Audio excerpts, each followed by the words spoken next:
हाँ जी बच्चा लोग, तो लेट अस बिगिन, स्टार्ट करें। शुरू करते हैं अपना chapter biodiversity and conservation. Chapter बहुत ही टिपिकल नहीं है, थोड़ा इजी ही है, कहेंगे इसको इजी चैप्टर में काउंट करते हैं। और इस चैप्टर का जो सबसे खास बात है, नॉर्मली आप लोग कहीं ना कहीं किसी न किसी फॉर्म में एक बार पढ़े हुए हैं, तो बहुत ज्यादा दिक्कत नहीं करने वाला है चैप्टर। Let us begin. ठीक है, तो चलिए सबसे पहले स्टार्ट करते हैं इसके इंट्रोडक्शन से कि क्या है, क्या पढ़ना है इस चैप्टर में। तो जब हम बात करते हैं इस चैप्टर के इंट्रोडक्शन का, तो एक चीज जो हमारे दिमाग में आता है कि बायोडाइवर्सिटी का मतलब क्या, what do you mean by this biodiversity term, क्या मतलब है। देखो, बायोडाइवर्सिटी का बड़ा ही सिंपल मतलब है बायोलॉजिकल डाइवर्सिटी। डाइवर्सिटी यानी डिफरेंस, कि इस दुनिया में कितने तरह के ऑर्गेनिज्म है, कितना डिफरेंस है। ठीक है, तो बहुत ज्यादा है। और देखो, अगर तुमको एक एग्जांपल के तौर पे दिखाऊं, सिर्फ एग्जांपल के तौर पे, तो कुछ ऐसे दिमाग में रखो, जैसे मान लो अभी के समय में almost about 20,000 species of ant, चींटियों का 20,000 स्पीसीज है इस दुनिया में। 3 lakh species of beetles, 28,000 species of fish and 20,000 species of orchid. ये डाइवर्सिटी का बस एक एग्जाम्पल है कि इतने तरह के ऑर्गेनिज्म है। ये नंबर नहीं है। 20,000 का मतलब ये नहीं कि दुनिया भर में सब मिला जुला के 20,000 चींटी है, नहीं। 20,000 तरह की चींटी है, 3 लाख तरह के बीटल हैं, ये इंपॉर्टेंट है। ठीक है, तो इतने सारे जो बायोडाइवर्सिटी हैं, ये बहुत ही अलग अलग लेवल्स पे हैं। कुछ जेनेटिक लेवल पे है डिफरेंस, कुछ स्पीसीज लेवल पे डिफरेंस है, कुछ इकोलॉजिकल लेवल पे डिफरेंस है। तो ये जो डिफरेंस है, ये किस तरीके से है, ये आपको जानना है। और उससे पहले एक टर्म जो बिहार बोर्ड में बड़ा पूछता है, the term biodiversity is given by Edward Wilson. The term biodiversity is given by Edward Wilson. 3 तरह का biodiversity: genetic, species, ecological. Genetic biodiversity, genetic biodiversity उसको बोलते हैं जिसमें एक सिंगल स्पीसीज का, एक ही तरह का स्पीसीज है लेकिन उसमें बहुत वैरायटी है। जैसे मान लो हमारे यहाँ में एक एग्जांपल लेते हैं, मैंगो, आम का बात करते हैं। हमारे बिहार में ही कितने तरह का आम है जरा सोच लो। मालदा हो गया, फिर अलग अलग तरह का बहुत सारा तरह का है। ठीक है, तो बहुत ही आप बोलो डिफरेंट डिफरेंट टाइप्स के ऑर्गेनिजम्स हमारे यहाँ एक स्पीसीज में ही है। उसके अलावा और भी तरह पे तुम देख लो, जैसे मान लो चावल कितने तरह का है, बासमती हो गया, और भी बहुत तरह का है। तो ये एक ही चीज में बहुत लेवल का डाइवर्सिटी है। एक ही चीज, सेम ही स्पीसीज है लेकिन अलग अलग तरह का। This is called genetic diversity. क्योंकि जेनेटिक डाइवर्सिटी सिर्फ जीन के चेन से होता है, बहुत ज्यादा डिफरेंस नहीं होता, ओवरऑल सेम ही होते हैं, लेकिन जेनेटिक लेवल पे कुछ ना कुछ डिफरेंस होता है, डीएनए में हल्का सा अंतर होता है। ठीक है, जैसे एक प्लांट है राउल्फिया वोमिटारिया, ये एक मेडिसिनल प्लांट है। ठीक है, ये हिमालय के अलग अलग रेंज में, अगर आप थोड़ा सा ज्योग्राफी पहले पढ़े हैं तो आप शायद पढ़े होंगे कि हिमालय में बहुत सारे रेंज हैं। रेंज है जैसे जैसे सबसे ऊपर होता है हिमाद्री, सबसे ऊपर है हिमाद्री, उससे नीचे हिमाचल, और सबसे नीचे शिवालिक, है ना। हिमाद्री, हिमाचल और शिवालिक, ये अलग अलग रेंज है। तो ये एक प्लांट है राउल्फिया वोमिटेरिया, इसमें अलग अलग रेंज में जो मिलता है ना, कुछ जो कुछ होता होगा जो हिमाद्री रेंज में मिल रहा था, कुछ प्लांट था राउल्फिया वोमिटेरिया का जो हिमाचल रेंज में था, कुछ था जो शिवालिक रेंज में था। सेम प्लांट, सेम स्पीसीज, अलग अलग जगह पे जो मिल रहे थे, उनमें रेजरपाइन एक केमिकल है। ये रेजरपाइन जो है, इसका कंसंट्रेशन और इसका एबिलिटी पोटेंट, कितना ज्यादा ताकतवर है, कितना दमदार, कितना असर कर रहा है, इसके असर में डिफरेंस मिल रहा था। तो सेमी प्लांट है राउल्फिया वोमिटारिया, अलग अलग जगह में रहने से इसमें अलग अलग रेंज मिलने लगे, अलग अलग कंसंट्रेशन मिलने लगे इस केमिकल के। तो ये एक ही चीज में होने वाला डिफरेंस है। एक है स्पीसीज डाइवर्सिटी, इससे थोड़ा बड़ा लेवल का डाइवर्सिटी होता है। डाइवर्सिटी यानी डिफरेंस, डाइवर्सिटी को सिंपल मतलब रखना है डिफरेंस। तो स्पीसीज डाइवर्सिटी जो था, ये और देखा गया, जैसे मान लो हमारे यहाँ जैसे इंडिया है, इंडिया का ये पेनिनसुला है, ऐसा है ना, इस तरफ श्रीलंका है, यहाँ पे आपका इधर नॉर्थ ईस्ट हो गया, ऐसे ऐसे इधर नॉर्थ ईस्ट हो गया, इधर आपका बिहार साइड, इधर जम्मू कश्मीर साइड, इधर तुम्हारा गुजरात हो गया,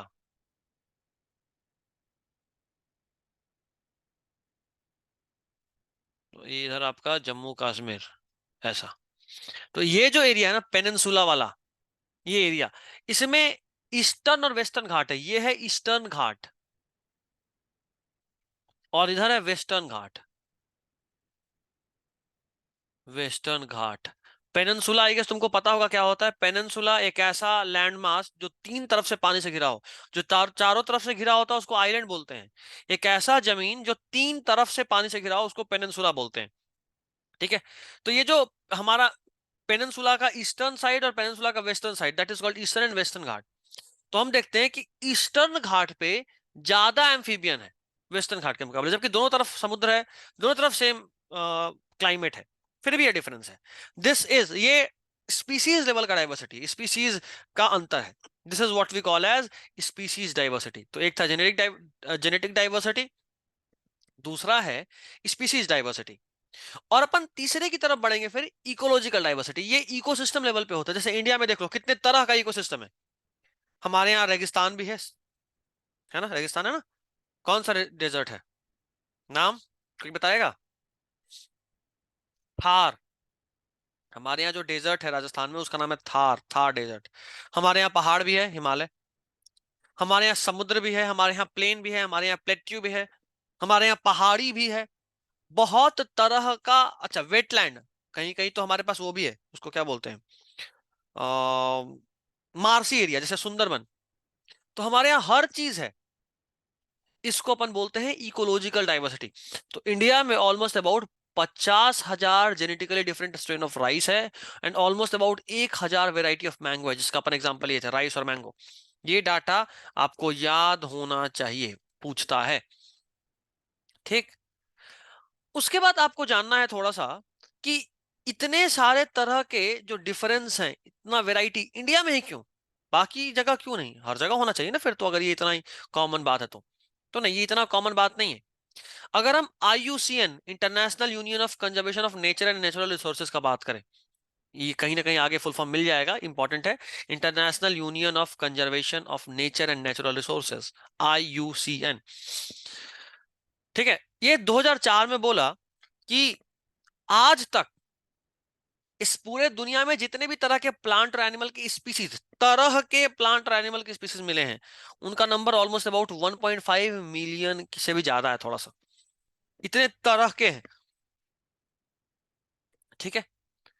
और अभी भी टेम्परेट और ट्रॉपिकल में बहुत ज्यादा और भी हैं जो मिल सकते हैं। टेम्परेट रीजन और ट्रॉपिकल रीजन, ये जो हमारा है ना, इक्वेटर, इक्वेटर के आसपास वाला एरिया है ना, और ट्रॉपिकल रीजन उसको बोलते हैं। और जैसे MP तक का एरिया जो है ना इंडिया का, वो ट्रॉपिक में आता है। और MP के बाद इधर जो हम लोग बिहार साइड में, हम लोग ट्रॉपिकल रीजन में हैं। ठीक है। उसमें भी बोले कि ये तो ठीक है, बट अगर हम एक तुक्का मारें कि कितने मिलेंगे, सब मिला जुला के कितने मिलेंगे, तो बोला गया कि भाई अभी तो कम से कम 20 से 50 मिलियन तरह के मिल सकते हैं। अभी के टाइम में अगर हम बात करें तो 1.5 मिलियन ही खोज पाए हैं। 20 से 50 मिलियन अभी खोजना बाकी।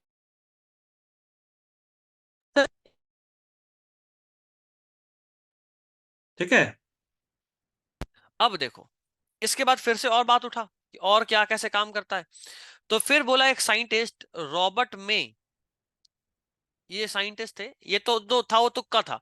रॉबर्ट में एक साइंटिस्ट है जिन्होंने बहुत ही साइंटिफिकली बोला कि पूरे दुनिया में जो टोटल एनिमल और प्लांट का स्पीसीज मिलेगा उनका नंबर होगा अबाउट 7 मिलियन। ये नीट का पूछा हुआ सवाल है और MCQ का ऑब्जेक्टिव का बहुत बड़ा एरिया है।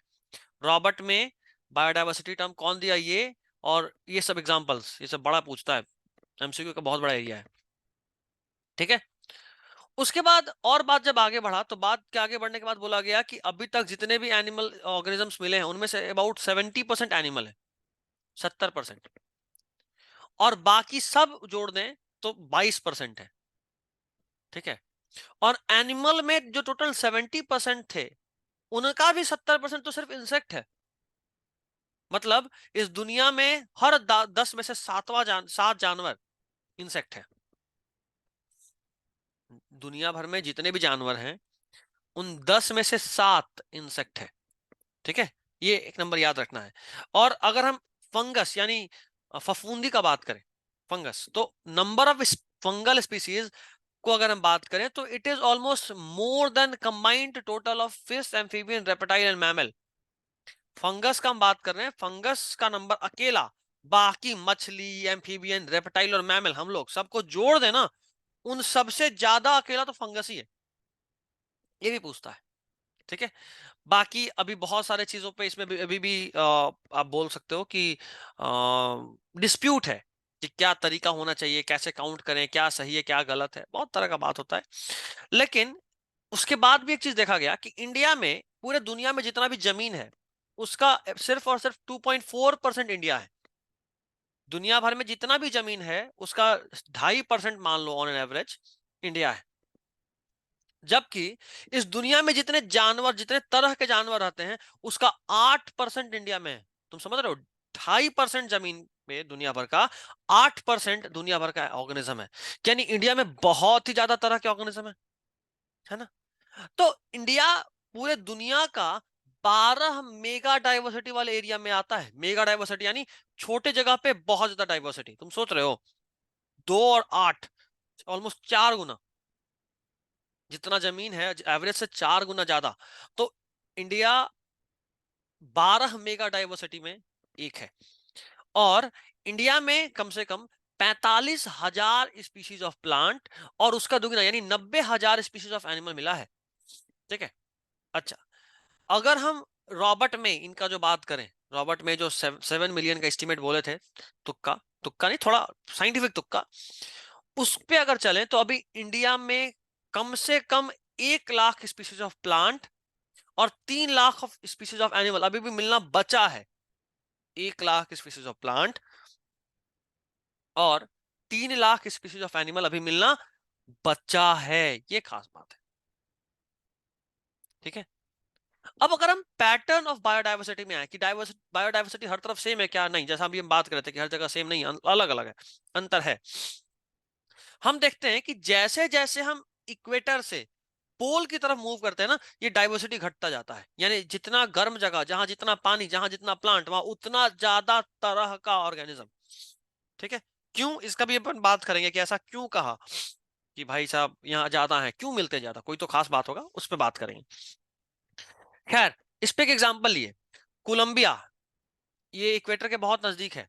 न्यूयॉर्क जो इक्वेटर से दूर है। ग्रीनलैंड जो इक्वेटर से बहुत दूर है। और इंडिया जो कोलंबिया और न्यूयॉर्क के बीच में कुछ यहां लाई करेगा। तो देखते हैं कि कोलंबिया में जो इक्वेटर के करीब है वहां almost about 1400 species of bird है। इंडिया जो उससे थोड़ा दूर है इक्वेटर से, वहां पे 1200 स्पीशीज ऑफ बर्ड है। न्यूयॉर्क जो और दूर है, देख रहे हो, 41 डिग्री, इक्वेटर 0 डिग्री पे है, 41 डिग्री पे अगर हम बात करें तो वहां सिर्फ 105 स्पीशीज ऑफ बर्ड है। और ग्रीनलैंड जो 71 एकदम पोल की तरफ है, वहां पे सिर्फ 56 स्पीशीज ऑफ बर्ड है। तो जैसे जैसे हम दूर जा रहे हैं इक्वेटर से, हमारे पास स्पीशीज कम होता जा रहा है। ये डाटा आपको याद होना चाहिए। ठीक है, फॉर एमसीक्यू ये सब इंपॉर्टेंट है। इतने सब के बाद जब अपन और आगे बढ़ते हैं तो हम बोलते हैं कि भाई साहब, इक्वेटर में नॉर्मली प्लांट का भी अगर हम बात करें तो जैसे इक्वेडोर एक ऐसा देश है जो इक्वेटर के करीब है, वहां अमेरिका के मुकाबले ऑलमोस्ट 10 गुना ज्यादा प्लांट का स्पीसीज है। अमेरिका के मुकाबले 10 गुना ज्यादा। इसी तरह से और बात करें तो बोल रहे हैं कि भाई साहब अभी अमेजन फॉरेस्ट से अभी कम से कम 2 मिलियन इंसेक्ट स्पीसीज अभी ढूंढना बचा है। सोचो कितना ज्यादा ये इंपॉर्टेंट चीज है कि अभी तक कितना कम ही हम ढूंढ पाए हैं। 1.5 मिलियन तो ढूंढ पाए हैं और अभी 7 तक ढूंढना है। तो जाहिर सा बात है बहुत कुछ बचा हुआ है। फिर बार बार इस पे बात हो रहा था, जैसे हम बोले कि एक सवाल तो ये बनता है ना कि आखिरकार इक्वेटर के पास जा रहा क्यों। तो लोग बोले कि 2-3 कारण है। एक कारण तो ये है कि इक्वेटर पे हमेशा ही लाइफ रहा है, जबकि जो पोल होता, नॉर्थ पोल साउथ पोल, वो वाला एरिया आधा साल तो बर्फ से ढका होता है, वहां लाइफ आएगा कैसे? तो इक्वेटर के पास सालों भर लाइफ रहने से वो ऑलमोस्ट लंबे समय तक अनडिस्टर्ब्ड रहा, और उससे क्या हुआ कि वहां पे इवोल्यूशन ज्यादा हुआ और स्पीशीज डाइवर्सिफिकेशन भी ज्यादा हुआ। ये डाटा इंपॉर्टेंट है। एक चीज तो ये कि क्यों वहां ज्यादा है, तो एक ये कारण है। और कारण का बात करें, और भी कारण है, खत्म नहीं हुआ भी कारण। दूसरा कारण कि वहां पे सीजनल वेरिएशन बहुत कम होता है। तुम देखे होगा जैसे जैसे आप साउथ की तरफ जाते हो वहां सालों भर मौसम एक जैसा होता है, तो सीजनल वेरिएशन कम होने से वहां स्पेशलाइजेशन का समय ज्यादा मिलता है, टाइम ज्यादा मिलता है ऑर्गेनिज्म को स्पेशलाइज होने का। जबकि मान लो जो पोल पे है, 6 महीना हुआ था कि ठंडे पड़ गया, लीजिए अभी आप गर्मी झेलने के लिए अडेप्ट हो रहे थे और ठंडा हो गया तो दिक्कत हो गया। जो तुरंत बदल पाए वो बच्चे, जो बाकी खत्म हो गए, है ना। अच्छा, दूसरा चीज, इक्वेटर पे धूप ज्यादा होता है, धूप ज्यादा यानी ज्यादा सोलर एनर्जी, और ज्यादा सोलर एनर्जी यानी ज्यादा प्रोडक्टिविटी, तो वहां फूड ज्यादा है, और जाहिर सा बात है ज्यादा फूड है तो वो ज्यादा एनिमल्स को सपोर्ट करेगा, ज्यादा लाइफ को सपोर्ट करेगा। ठीक है, ये 3 कारण है। एक शॉर्ट सवाल बन सकता है यहां से कि इक्वेटर के पास लाइफ ज्यादा क्यों है, ज्यादा वेरिएशंस क्यों है, ज्यादा डाइवर्सिटी क्यों है। तो 3 पॉइंट ए बी सी आपके नोट्स में आपको मिल गया होगा, 3 नोट पॉइंट में, इसको याद रखना है। अब एक साइंटिस्ट आया, अलेक्जेंडर वॉन हम्बनडोल्ट, हम्बोल्ट। ये जो अलेक्जेंडर वॉन हम्बोल्ट थे, ये स्पीसीज एरिया रिलेशनशिप एक मैथमेटिकल इक्वेशन दिए, और ये बोले कि जैसे जैसे आप नए नए जगह को एक्सप्लोर करोगे, वहां उतना ज्यादा वेरिएशन, उतना ज्यादा वेराइटी तुमको मिलेगा। जितना नया जगह ढूंढोगे उतना वेराइटी, जितना नया जगह उतना वेराइटी, लेकिन एक लिमिट तक। ऐसा नहीं कि तुम ढूंढते जाओगे वैरायटी मिलता चला जाएगा अंत तक, नहीं, एक लिमिट तक बढ़ेगा। तो उन्होंने बोला कि भाई साहब, एक हम आपको इक्वेशन दे रहे हैं, उसी इक्वेशन के थ्रू मिलता है, और वो इक्वेशन था log s is equal to log c plus Z log a। ये एक स्ट्रेट लाइन ग्राफ है। कैसा ग्राफ है? Straight line graph. अगर हम लॉग स्केल में बात करें तो एक स्ट्रेट लाइन ग्राफ है, लॉग स्केल हटा देंगे ना तो फिर वो हाइपरबोला टाइप हो जाएगा, ऐसा, ऐसा, ऐसा। अगर लॉग हटा दें तो इस तरह का ग्राफ मिलेगा, लॉग रहेगा तो स्ट्रेट लाइन ऐसा मिलेगा, ऐसा। ये ध्यान रखना है, ठीक है। समझो, log s is equal to log c plus Z log a, जहां s क्या है, स्पीशीज रिचनेस, कितने तरह का स्पीशीज मिलेगा, a is area, Z slope of line, जो स्लोप होता है ना, स्लोप को जेड से दिखाएं। अगर ये स्ट्रेट लाइन है तो ये स्लोप है उसका, स्लोप, इसी को जेड से दिखाएं। इसको बायोलॉजिकली बोलते हैं रिग्रेशन कोइफिशिएंट, रिग्रेशन कोइफिशिएंट, ठीक है। और c जो है वो y इंटरसेप्ट है, कहां पे कट रहा है, ठीक है, ये आपको ध्यान रखना है। नेक्स्ट, वैल्यू ऑफ जेड जो है ना, जेड का वैल्यू जो स्लोप है वो 0.1 से 0.2 तक जाता है। कोई एरिया हो, कोई भी आप बोल लो क्या बोलते हैं, ग्रुप हो, कोई भी ऑर्गेनिज्म हो, हर जगह सेम चीज घूमता है, 0.1 से 0.2 तक जाता है। और अगर हम बड़े बड़े एरिया का बात करें तो वो जो स्लोप है वो स्टीपर, यानी और भी आप बोल सकते हो महीन, बड़ा, 1.15 टाइप, है ना, पड़ा हुआ। जैसे ये देखो, बड़ा एरिया लिए तो और ज्यादा ऊंचा, जितना ऊंचा होगा ना उतना ज्यादा फिसलन होगा। देख रहे हो, स्टीप इसको बोलते हैं, ये स्टीप है। जैसे फ्रूगीवोरस बर्ड, वैसी चिड़िया जो फ्रूट खाती है उसको बोलते हैं फ्रूगीवोरस बर्ड, ठीक है। इसका और तुम एग्जांपल देख सकते हो, फ्रूगीवोरस बर्ड का जो वैल्यू है वो 1.15 है, ये याद रखिएगा। फ्रूगीवोरस बर्ड का वैल्यू 1.15 है, ये इंपॉर्टेंट है, ठीक। नेक्स्ट, अगर हम बात करें कि इंपॉर्टेंस ऑफ स्पीसीज डाइवर्सिटी क्या है किसी भी इकोसिस्टम के लिए, क्या इंपॉर्टेंस है, क्यों जरूरी है, तो 2-3 चीज आपको ध्यान रखना है, और सबसे इंपॉर्टेंट चीज इसमें से यही है कि जितना ज्यादा स्पीसीज होगा उतना ज्यादा वो इकोसिस्टम स्टेबल होगा, जितना ज्यादा स्पीसीज उतना ज्यादा स्टेबिलिटी, ठीक है। ये बड़ा ही खास बात है। ये खास इसलिए है क्योंकि एक एक्सपेरिमेंट करा गया, राइवेट प्रॉपर हाइपोथेसिस। देखो, राइवेट प्रॉपर हाइपोथेसिस, एक साइंटिस्ट थे पाउल इनरिच। इन्होंने क्या कहा कि कुछ स्पीशीज ऐसे हैं। अच्छा, एक और चीज, एक और साइंटिस्ट, इनके अलावा एक और साइंटिस्ट थे, डेविड टिलमैन, कहीं होना चाहिए यहीं आसपास। हाँ, डेविड टिलमैन। इन्होंने कहा था कि जो ऑर्गेनिज्म, जिस इकोसिस्टम में ज्यादा ऑर्गेनिजम्स मिलते हैं, वहां ईयर टू ईयर वेरिएशंस उतने कम होते हैं।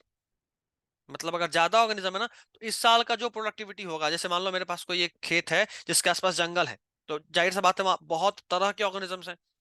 तो बहुत तरह के, जहां जितना ज्यादा वैरायटी मिलेगा, वहां ईयर टू ईयर वेरिएशन उतना कम होगा। मतलब इस साल जितना फसल हुआ अगले साल भी ऑलमोस्ट उतना ही होगा, वेरिएशन नहीं होगा ज्यादा, क्योंकि इकोसिस्टम खुद को बैलेंस कर लेता है।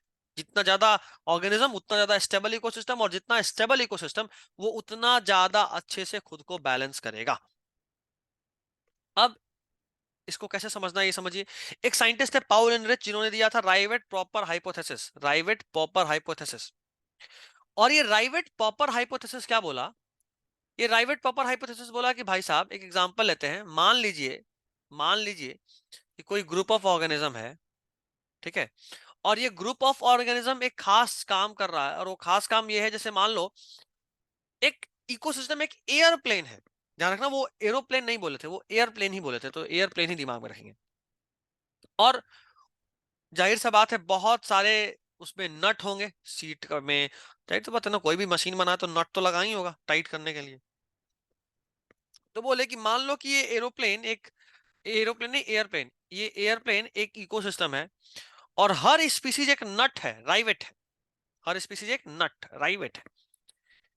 तो उनका कहना यह था कि जो स्पीसीज जितना ज्यादा स्टेबल होगा, जो स्पीसीज जितना ज्यादा स्टेबल नहीं, एक टर्म यूज करो, इंपॉर्टेंट होगा, उसके हटने से इकोसिस्टम को उतना ज्यादा नुकसान होने वाला है। लेकिन बाकी जो उतना ज्यादा इंपॉर्टेंट नहीं उसको भी हटाओगे तो इकोसिस्टम तो वीक होगा। फॉर एग्जांपल उन्होंने कहा कि मान लीजिए कि हर पैसेंजर जो एयरप्लेन पे जा रहा है, उस एयरप्लेन से एक नट खोल ले रहा है, हर पैसेंजर। तो कोई सीट का नट खोला, कोई कहीं का नट, कोई कहीं का नट खोला, जाहिर सा बात है नट तो कहीं ना कहीं से खोल ही रहा है सारा का सारा। तो अगर मान लो तुम सीट का नट खोल के हटा दिए, यानी कोई एक स्पीसीज इकोसिस्टम से हटा दिए, तो इकोसिस्टम गिर जाएगा क्या? नहीं, लेकिन कमजोर जरूर हो जाएगा। अब जब वो चलेगा तो थोड़ा बहुत घन इसका आवाज होगा, है ना? ठीक है। तो सिंपल तरीका जो है वो ये कि अब मान लो कोई ऑर्गेनिज्म ऐसा रहा जो जाके एरोप्लेन के पंख का नट खोल दे, तब तो दिक्कत हो जाएगा। उसके ऊपर तक अगर आप खोल रहे थे तब तक तो ठीक था, आप उसको उसका चेयर खोल के लेके चले गए, कोई कुछ कर दिया, कोई उसका मान लो टायर गायब कर दिया, कोई उसका पंखे का नट खोल दिया। तो अगर एरोप्लेन का आप पंख, यानी एक इंपॉर्टेंट स्पीसीज जिसको बोलते हैं की स्पीसीज, उसको ही हटा दोगे तो एरोप्लेन उड़ पाएगा? एयरप्लेन वहीं क्रैश। यही है इकोसिस्टम का हाल। हर स्पीसीज जब एक्सटिंक्ट होता है तो कुछ ना कुछ असर तो पड़ता है, लेकिन कुछ ऐसा स्पीशीज होता है जिसका असर बड़ा ही खतरनाक होता है। उसको थोड़ा सा आप हटाओगे, कहानी खत्म। ठीक है। तो राइवेट पॉपर हाइपोथेसिस ये आपको याद रखना है, एग्जैक्टली जो हम बोले हैं वही है। अब लॉस ऑफ बायोडाइवर्सिटी का हम बात करते हैं। बहुत तेजी से जो अर्थ पे से इंपॉर्टेंट स्पीसीज हैं उनका लॉस यानी एक्सटिंक्शन हो रहा है। अभी तक अगर हम पैसिफिक आइलैंड का बात करें तो ह्यूमन के जैसे ही वहां ह्यूमन गया ना, एक आइलैंड था, वहां पहले बहुत सारी बर्ड्स थी, लेकिन जैसे ही वहां इंसान गया तो रहने के लिए पेड़ काटा, घर बनाया, खेती के लिए जब पेड़ काटा, खेत बनाया, उससे वहां पे almost about 2000 species of bird खत्म हो गई। सोच रहे हो कितना नुकसान करता है? 2000 स्पीशीज ऑफ बर्ड खत्म। ठीक है। ये आईयूसीएन का रेड लिस्ट था। आईयूसीएन यानी international union of conservation of nature and natural resources, 2004 में उसने रेड लिस्ट शुरू करा, जिसमें कि उसने ऑलमोस्ट अबाउट 784 स्पीसीज को डॉक्यूमेंट करा कि ये सारे स्पीसीज खत्म, ये स्पीसीज खत्म, पूरी दुनिया में अब इसका एक भी मेंबर नहीं बचा। जिसमें से ऑलमोस्ट अबाउट 338 वर्टिब्रेट्स थे, यानी बड़े जानवर थे, 359 इनवर्टिब्रेट्स, छोटे जानवर, और 87 प्लांट्स थे। ये तो सिर्फ आखिरी के 500 साल का कहानी है, आखिरी के सिर्फ 500 साल का कहानी है। आखिरी बार ये चीज जब देखा गया था, पूरे पूरे 20 साल में, पिछले 20 साल में कम से कम 27 स्पीसीज खत्म हो गया। एम्फीबियन तो ऑलमोस्ट खत्म होने की कगार पे आ गया है। 15,500 स्पीसीज आज भी थ्रेट ऑफ एक्सटिंक्शन झेल रहा है। कब खत्म हो जाए कोई नहीं जानता। 15,500 तरह का ऑर्गेनिज्म, 15,500 स्पीसीज का मतलब होता है। अच्छा, कभी सुने होंगे किसी पुरानी कहानी में कि कई बार ऐसा हुआ है कि पूरा दुनिया खत्म हो गया और फिर से पूरा लाइफ स्टार्ट हुआ है, मास एक्सटिंक्शन। एक कहानी तो ये मनु का भी आता है ना, कि मत्स्य अवतार जिसको हम लोग अपने धर्म में बोलते हैं, विष्णु का एक मत्स्य अवतार था। उस वक्त बहुत ज्यादा जब पाप बढ़ गया तो इतना बारिश हुआ, इतना बारिश हुआ, लाखों लाख साल तक सारा धरती डूब गया, सारा जीवन खत्म। सिर्फ मनु जो थे वो अपने साथ जीवन का कुछ बीज, हर तरह के कुछ ऑर्गेनिज्म लेकर एक नाव पे नदी में थे, नदी करे समुद्र में थे, और वही विष्णु जी मत्स्य रूप में उनको बचा रहे थे डूबने से। बाकी पूरा दुनिया जब खत्म हो गया तो फिर से धरती पे उन्होंने वापस लाइफ स्टार्ट किया था। साइंस भी मानता है, ये कहानी को नहीं, ये चीज कि आज से पहले 5 बार ऐसा हुआ है जब मास एक्सटेंशन हुआ है इंसान के आने के पहले, यानी पूरा दुनिया ऑलमोस्ट खत्म हो गया था 5 बार। और छठा एक्सटिंक्शन अभी चल रहा है, इतने तेजी में ऑर्गेनिज्म खत्म हो रहे हैं, और ये पुराने वालों के ऑलमोस्ट अबाउट 100 से 1000 गुना तेज है। और उसके लिए सिर्फ हमारा एक्टिविटी रिस्पॉन्सिबल है। अभी से पहले 5 बार पूरा दुनिया ऑलमोस्ट मास एक्सटिंक्शन, हजारों लाखों ऑर्गेनिज्म खत्म हुए हैं। छठी बार अभी चल रहा है, और ये पिछले 5 बार के मुकाबले 100 से 1000 गुना ज्यादा तेजी में चल रहा है, ऐसा कहा जा रहा है। ठीक है। और कहते हैं कि जिस तेजी में दुनिया मतलब स्पीशीज खत्म हो रहे हैं, अगले 100 150 साल में दुनिया भर का आधा स्पीशीज खत्म हो जाएगा। तुम समझ रहे हो कितना तेज है, आधा स्पीशीज पूरा दुनिया का खत्म हो जाएगा। और मेजर 3 4 कारण है लॉस ऑफ बायोडाइवर्सिटी का, 4 मेजर, जिसको इविल क्वाड्रेट भी बोलते हैं। पहला, प्लांट का प्रोडक्शन कम हो गया है। दूसरा, रेसिस्टेंस कम हो गया है। और increase variability of plant productivity. नहीं, ये इविल क्वाड्रेट नहीं है, ये मे बी रीजन वाला है, हो सकता है वाला, ठीक। और रिसेंट एक्सटिंक्शन का कुछ एग्जांपल, जैसे डोडो मॉरिशस का था, खत्म हो गया। क्वागा अफ्रीका का खत्म हो गया। थाइलासीन ऑस्ट्रेलिया खत्म। स्टेलर सिकाओ रसिया का खत्म। इंडिया का 3 सब स्पीसीज टाइगर का, बाली, जवान और कैस्पियन, इंडिया का 3 सब स्पीसीज है जो खत्म हो गया। और आज के समय में ऑलमोस्ट 12% बर्ड, 23% मैमल, 32 एम्फीबिया और 31 जिम्नोस्पर्म आज भी एक्सटिंक्शन के कगार पे है। इतना तेजी में खत्म हो रहा है। बायोडाइवर्सिटी के खत्म होने का कुछ मेजर कारण है, और वो मेजर 4 कारण ये है जिसको अब हम दिखा रहे हैं। Habitat loss and fragmentation, over exploitation, alien species invasion and को एक्सटिंक्शन। सबसे पहले हैबिटेट लॉस फ्रैगमेंटेशन। हर बार जब हम जंगल को 2 पार्ट में बांटते हैं, हम जैसे मान लो ये मेरा जंगल था, हम सोचे कि हम भाई हम यहां से एक रोड बना देते हैं। आपने एक रोड बना दिया, और आपके दिमाग में ये चल रहा है कि जंगल तो है ही ना भाई, ये जंगल है, ये भी जंगल है, आपने तो बस इतना सा रोड बनाया है। लेकिन भाई साहब, आपके बीच से रोड बनाने से ही जंगल 2 पार्ट में बट गया। उसके जानवर का एरिया बस इतना बचा अब, और बस इतना, बस। तो ये होता है हैबिटेट फ्रैगमेंटेशन की, सब खत्म। Most important cause, tropical forest कभी दुनिया भर में 14% एरिया कवर करता था, अब सिर्फ 6% बचा, आधा से भी कम। अमेजन फॉरेस्ट बहुत तेजी में काटा जा रहा है सोयाबीन कल्टीवेशन के लिए, और जो हमारे बीफ कैटल है, जैसे गाय भैंस है ना, जो बड़े जानवर हैं, उनसे जो मीट मिलता है, उनके चारागाह के लिए, ग्रासलैंड के लिए बहुत तेजी में काटा जा रहा है। मैमल और बर्ड जिनको बड़ा एरिया चाहिए, वो बहुत ज्यादा अफेक्ट हो रहे हैं इससे। एक तो ये कारण है हैबिटेट लॉस एंड फ्रैगमेंटेशन। एक है ओवर एक्सप्लॉइटेशन। ओवर एक्सप्लॉइटेशन यानी बहुत ज्यादा किसी को ओवर यूज करना। जैसे पैसेंजर पिजन, आते पहले हर गाना में एक पिजन, एक कबूतर होते हैं जो चिट्ठी लेके जाते हैं, ये वही है, ओवर यूज करें हम लोग उसको, उससे धीरे धीरे वो खत्म होने लगे। आज के समय में हम लोग मछली मार रहे, इतना मछली मार रहे हैं बेचने के लिए, जितना ज्यादा मछली मारेंगे उतना ज्यादा बेच पाएंगे, उतना ज्यादा कमाएंगे। इतना ज्यादा मार रहे हैं कि ऑलमोस्ट कहानियां खत्म करे हुए हैं। अरे भाई साहब, उसको ग्रो करने भी तो दीजिए, स्पीसीज का नंबर मेंटेन होना चाहिए, तभी तो आप लगातार मारते रहोगे, वरना एक समय में खत्म हो जाएगा। This is over exploitation. Next is alien species invasion. एक जगह पे जो वहां का लोकल फ्लोरा फौना होता है वो आपस में फिक्स्ड होता है। अगर अचानक से आप कुछ नया वहां ले आओगे जो वहां का नहीं है, तो वो भी वहां के ओरिजिनल वाले को खत्म कर देगा। जैसे मान लो यहाँ पे टाइगर शिकारी है, कोई एक ऐसा जगह जहां टाइगर नहीं मिलता, आप वहां टाइगर लेके जाओगे तो सोच रहे हो वहां के जानवर को टाइगर से बचने आता ही नहीं है, ना वो टाइगर का आहट पहचानते हैं। जैसे यहाँ पे जब कहीं टाइगर जाता है ना शिकार करने, तो आसपास की चिड़ियां बोल बोल के बाकी सब जानवर को बता देते हैं कि शिकारी आ रहा है, तो जानवर अलर्ट हो जाता है। इसलिए टाइगर का हर शिकार सक्सेसफुल नहीं होता, हर कोशिश सक्सेसफुल नहीं होता। जबकि अगर किसी ऐसे जगह पे चला जाए जहां पे वो बचाने वाला कोई नहीं है, तब क्या होगा? कुछ नहीं, हर बार टाइगर अटैक करेगा, एक को मार देगा, लीजिए। तो बहुत तेजी में वो ऑर्गेनिजम्स मरने लगेंगे, शिकार खत्म होने लगेंगे।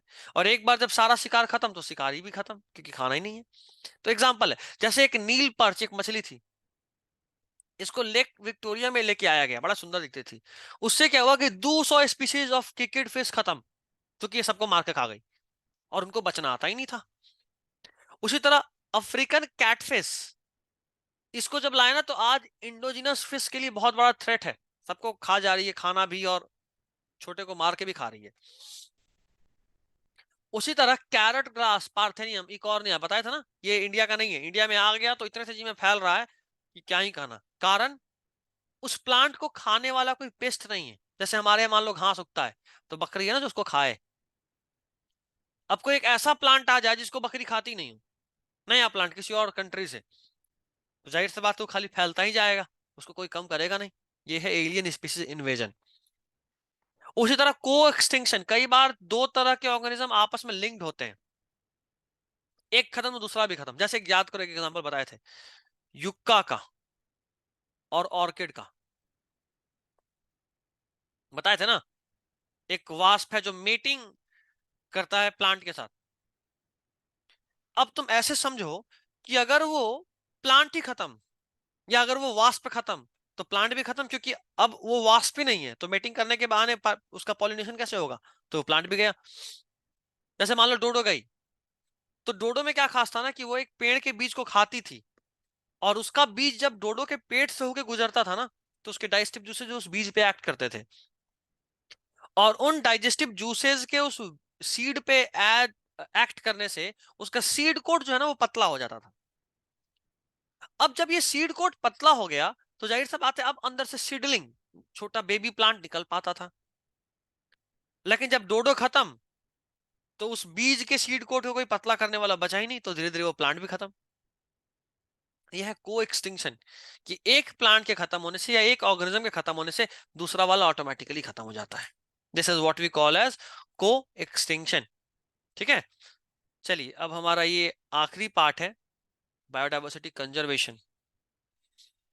ठीक है, अपन इसको अगले में करते हैं। अभी अपन मैं आपको अगला सेशन 3:10 में लूंगा, 3:10 या 3, या चलो 10 मिनट में लेके, आज बस इतने करके खत्म कर देता हूँ, आज इतने पे ही छोड़ते हैं। ठीक है, ये टॉपिक अगले क्लास में खत्म होके, और बायोटेक भी अपन खत्म कर लेंगे, कोई दिक्कत नहीं। ठीक है, तो this is all for today.